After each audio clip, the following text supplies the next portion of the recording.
My name is Robyn Lynch, and I've been doing yoga for about 10 years.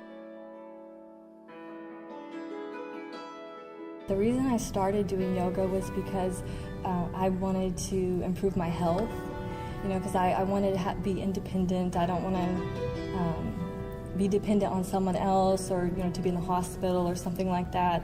A lot of the elderly get injuries in their hips, and so they have limited mobility. So I was looking at it through, I want to do this for my health. I was in Central America teaching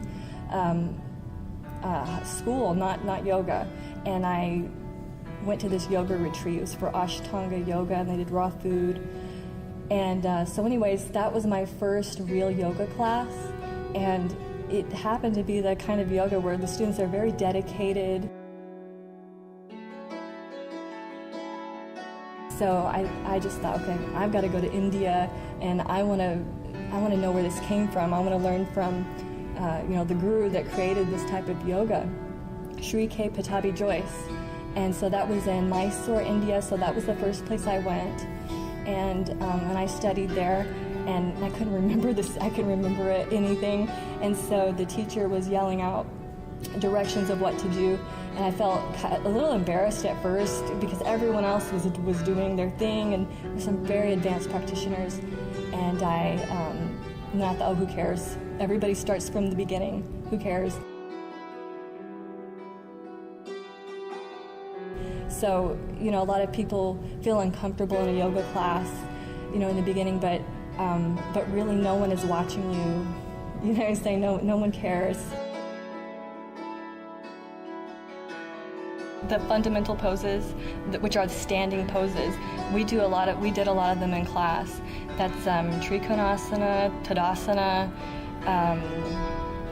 what else? Virabhadrasana 2, Virabhadrasana 1. So the standing poses are the best for beginners, but they're not just for beginners, they're for everyone. And they're really the gateway to advanced poses.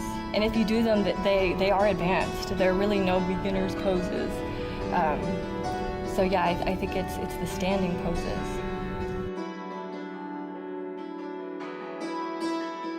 Props, I learned a lot about them through Iyengar yoga because it's prop based. That's kind of where they mostly use it. But you can, a lot of yoga classes will have blocks or straps or things like that. Iyengar yoga, they'll also use chairs. That, I'm not really sure what that is in English. I don't know what the word is, but in Italian, they call it a gambietta. Your props, they're your teacher, so they give you certain restrictions, or they kind of help you to learn what you need to do in a certain pose. It can help you with lifting your lower back or something like that. So yeah, props are not just for modification. They certainly can be used for that. It's very helpful. But it can also be a teacher, and it can make it much harder. I teach what I do. So there's not one thing that we've done in here that I don't do myself.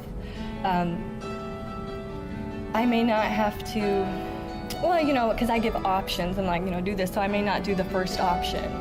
But I go through everything. They say in every pose there are 1,000 other poses.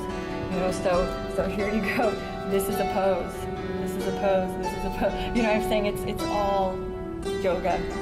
I always go back to the fundamentals. I never stop doing them. In fact, I do them more than I do anything advanced, because I feel like, and many people have said, the fundamental asanas are the only ones you really need to get the benefits of yoga. Yeah, chair yoga, it's just, it's yoga in the chair. And, they use it in Iyengar yoga a lot.